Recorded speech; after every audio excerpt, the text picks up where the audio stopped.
Given that yesterday was Mother's Day, hopefully if you are in fact a mother, you had your offspring around you to help you commemorate and celebrate the day, and if you have your mother still in your life, hopefully you were allowed to or had the opportunity to reciprocate and engage with your mother, or if she's no longer in your life, hopefully you had a moment of pause and reflection as to the importance that lady bore out into your life. And you know what? Hey, maybe that wasn't an ideal situation, or maybe it wasn't as fully realized as you would have liked it to have been, but at least we can all give thanks that they didn't enact the old final solution, which is now up there on the chopping block once again, because you've got all of these fucking spurgs coming out of all of the woodwork that you can possibly find, because, oh my god, Roe v. Wade is going to get overturned, and that means that everybody, you're not allowed to get abortions anymore, and that we're just going to be forcibly impregnated from now until eternity. Oh, God, the media should be, well, they should be aborted for the fact that they continue to perpetuate the notion that overturning Roe v. Wade is therefore a de facto federal ban on abortions, alongside all of the other absurd things that have been brought up, and especially over the weekend, because there have been multiple terrorist attacks, which I'm going to go ahead and call them that, because it's all motivated on the ideology that it's pro-abortion above everything else, and they're, well, targeting places that run contrary to said ideology. So I don't know how else you characterize it, but according to Joe Biden, I strongly condemn a Molotov cocktail attack on Wisconsin pro-life group. Is that all you're going to do? You're just going to strongly condemn it? You're the one who's gestating these actions, okay? You were the one who, when the leak initially came out, you didn't say anything about, oh yeah, the leak, that's pretty serious coming from the Supreme Court, okay? The leaked opinion from February that came out, what was that, last week or the week before? It's been a minute, but that came out, and then, yeah, oh no, what's the entire talking point to the Democratic Party? Oh, the abortion rights! It's point in the Constitution anywhere in there where abortion is a right, and therefore some overreaching and highly criticized court decision from both sides, mind you, how by overturning that unlawful decision would, I don't know, fundamentally destroy the world, I guess. I don't fucking know what their beef is at this point, but Biden condemns this, and yeah, I'm sure he's going to be asked, just like Trump was, to constantly follow this up over and over again. Do you condemn this use of violence, a la how Trump had to, I don't know, condemn white supremacy on a fucking bi-hourly basis? President Joe strongly condemns the Molotov cocktail attack targeting a Wisconsin pro-life group over the past weekend, according to a May 9th statement from the White House. So Biden strongly condemns it because somebody else wrote a statement for him. That's great. Officials in Madison, the capital of the state, said that an unknown suspect tossed at least one firebomb into an office of Wisconsin Family Action, a pro-life activist group. If abortions aren't safe, then you aren't either, was written in black paint outside the walls of the WFA's office building. We have more on that specific instance in a moment, but I want to get to the statement from, I don't know, the administration. President Biden strongly condemns this attack and political violence of any stripe. Why couldn't he make this statement? Is he still on vacation up there in Delaware? He's getting ready for the long weekend that's coming at the end of the month. Or, I don't know, he sent his wife off to Ukraine for an unannounced visit. I don't know how closely we're starting to flirt with the idea of World War III. But you know what? Hey, you keep having more high-powered Democrats and high-profile fucking politicians go over there, and you're really starting to poke the old bear. Anyways, the president has made clear throughout his time in public life that Americans have the fundamental right to express themselves under the Constitution, whatever their point of view. Wow, yeah, this is a very strong condemnation, but the expression must be peaceful and free of violence, vandalism, and attempts to intimidate. Yeah, no, that was quite an excoriating refutation of their actions. It looks like the police are kind of just following suit, because that's the graffiti that was outside there. Don't have any pictures of the bombed out building, but you can easily find them anyways, and it's just, yeah, an office building that was burnt out because some fucking asshole decided to throw a Molotov cocktail inside. But, oh yes, as the headline says, arson of pro-life group's office not being investigated as terrorism. Why? That's exactly what it is. Arson of a pro-life group's office in Wisconsin is not being investigated as an act of terrorism, police officials said May 9th. Oh, at least they said it in person, not through a statement. Medicine Police Chief Sean Barnes disclosed the information during a press conference, giving an update on the investigation into the incident. The Medicine Office of Wisconsin Family Action, a group that opposes abortion, was set on fire early Sunday, according to law enforcement. A passerby going to the airport near the office spotted flames just after 6 a.m. and called the authorities, who rushed to the scene to put out the fire within 5 minutes after arriving. Investigators found 2 Molotov cocktails inside. They were still working to determine what type of accelerant was used. Does it really fucking matter? No arrests have been made. Asked if police had any suspects, Barnes says there are no suspects in custody, but there are probably suspects. Graffiti sprayed on the outside of the building include a symbol often used by members of Antifa.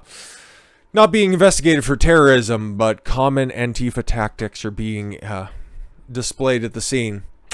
All right then. And far left, the narco-communist network that has committed violent acts across the country. Yep, exactly. But it's just a myth or an idea or a loose assembling of people. I don't fucking know what Democrats call it at this point in time. Authorities declined to comment on whether possible hate crimes were being probed, but said that there's no indication that the arson was an inside job. What? That's a big fucking leap in logic. In response to what happened, police officials have alerted officers of the organization on either side of abortion. The goal is to prevent any other attacks. Yeah, I'm sure, because I don't really see too many, Planned Parenthoods getting bombed out, even though there are quite a few atrocities happening there every single moment of every fucking day. And speaking of which, they weren't done just attacking, helpless office buildings, trying to make them as barren as their own wombs. They're going straight to the homes of some justices.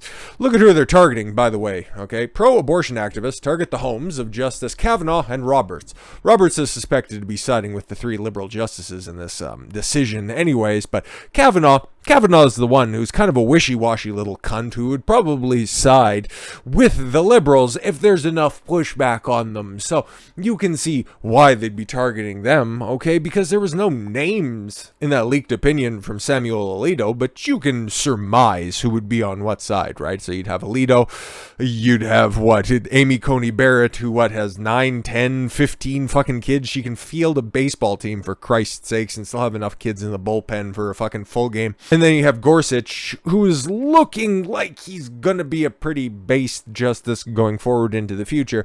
And then, of course, yes, weak-kneed Kavanaugh. And then we have some notes from Thomas, more or less just letting everybody know that, if you want to try to protest outside my house, I've got quite the extensive armory, so I wouldn't try it, but more on him in a moment.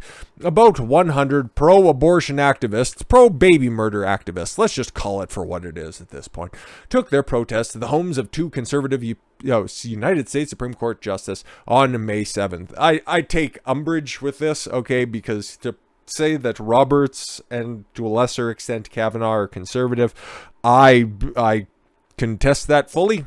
But anyways, that indicates, yes, this High Court is set to overturn the landmark 1973 Roe v. Wade ruling. Demonstrations began at a cafe in Chevy Chase, Maryland. That's not a real, not a real place. And protesters first headed to the home of Justice Brett Kavanaugh, then toward the nearby residence of Chief Justice John Roberts, and finally back to Kavanaugh's home, where police asked them to disperse. Yeah, exactly. Stop accosting a man at his fucking private residence, you weirdos. During the demonstration, protesters chanted slogans like, "Keep abortion safe and legal." Just fucking petition your governor, because that's all that's going to happen. It'll go back to the states for the states to decide, especially if you're in the Pacific, or not the Pacific Northwest. I don't know why I want to keep saying that. It just rolls off the tongue ever so nicely, like you should be doing, okay? These activists should be allowing things to roll smoothly off their tongue so they could avoid the upcoming ban on abortion, so they won't be saddled with a kid, I guess. That's their biggest concern. But if you've seen the heavy emphasis on biggest, if you've seen these activists that are out there, they would never catch a batch, so don't worry about it. But yeah, no, the left-wing group Shut Down DC is, oh great, yeah, no, not a terrorist group or anything like that. It is said to be planning a protest outside Supreme Court Justice Samuel Alito's house on May 9th. Alito wrote the draft opinion. Good luck to them! because he's just as crazy as he looks in every fucking picture. So he would have that fucking 1,000-yard stare too if anybody decided to get on his lawn. There's a reason the Supreme Court justices have a lifetime appointment. They need to do the hard decisions. In the evening of Monday, May 9th, I guess we'll see what happens, because at time of recording, it's, 6 o'clock? So, yeah, I don't know when these people turn up. But, yeah, no, there were supposed to be big demonstrations outside the United States Supreme Court, the building in Washington, D.C. over the weekend. But apparently rain dampened the numbers. So, yeah, no, they're really ardent about keeping abortion safe and legal. Unless, of course, a little bit of rain comes into their way. So I don't know. Maybe they didn't get hazard pay from whoever's making sure that they are properly funded and taken care of. It's 7:30 p.m. Oh, I guess we'll know then. We will gather at a nearby location and walk together to his house. Well, I'm sure his wife and his children probably also live there. At the foot of his driveway on the public street, we will light candles and speakers will share their testimonies.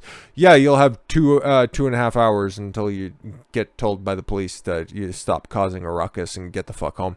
According to the leaked Supreme Court draft, yeah, that's all nice. Alito wrote the 1973 judgment was egregiously wrong from the start. Yeah, no, and if you don't like his opinion, just take Ruth Bader Ginsburg's as well. She wrote extensive opinions on this. Its reasoning was exceptionally weak. Yeah, pointing to fucking 5 different amendments in the Constitution saying, yeah, it's legal based on some of that. But what about the 10th Amendment? Shut up. And the decision had damaging consequences. Yep, just think about the millions and millions of dead kids because of it. Numerous states are set to ban abortion if the Supreme Court strikes down Roe v. Wade.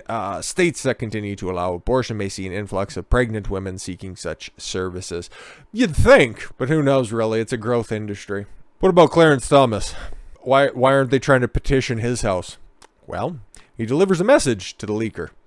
United States Supreme Court Justice Clarence Thomas on Friday defended judicial independence, arguing that government institutions mustn't allow themselves to be strong-armed into delivering outcomes that people demand, according to news outlets. Thomas made the remarks at a May 6th judicial conference in Atlanta, where he was asked to be a moderator to discuss the biggest threat to judicial independence. In his report, Thomas decried what he described as an erosion of the respect for the highest court and made an apparent reference to the protests that erupted after the leak of this draft of the Supreme Court opinion suggested the court is poised to overturn Roe v. Wade. He said that as a society we are becoming addicted to wanting particular outcomes, not living with the outcomes we don't like. We can't be an institution that can be bullied into giving you just the outcomes you want. The events from earlier this week are a symptom of that.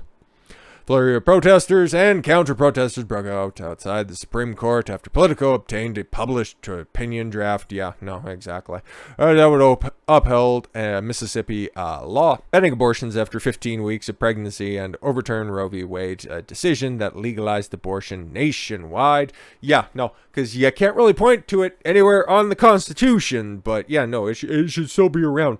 But again, yeah, no, repealing Roe v. Wade, according to many media outlets and what most of the people at those fucking stupid protests believe, you overturn that just means everything's going to be done. You won't be able to get a woman's right to choose is gone. We're more than just uteruses. It's funny, right? Because I see that pop up a lot. In the same breath that they say, oh yeah, you have if you don't have a uterus, you don't have a say in this situation. That's what I meant to say, right? But then in the same breath, they'll also say that, yeah, don't just objectify me. Okay, cool. So it's all right when you do it, but when people make the same arguments, it's totally not okay. All right, I get what you're saying, but yeah, no, guess what? Looks like Thomas isn't going to be shook on this. All it basically comes down to is whether or not Kavanaugh puts on his big boy pants when the Supreme Court eventually decides on this, because they got to vote on it at one time or another. They took up the Mississippi case, and yeah, no, the way that it's worded, and the fact that they kicked the previous Texas abortion law back to the state, it's all over but the crying. So yeah, no, get your fucking shit together. Like Thomas says there, not living with the outcomes we don't like. Get ready for the spurgeoning and get ready for more, well, burnt out buildings, because it looks like Antifa's on the case right on fucking time, because it is an election year after all. With all that said, thank you all very much for the gift of your time. I've been Don Consuelo. I want you to follow your gut and get after it. Take care, everyone.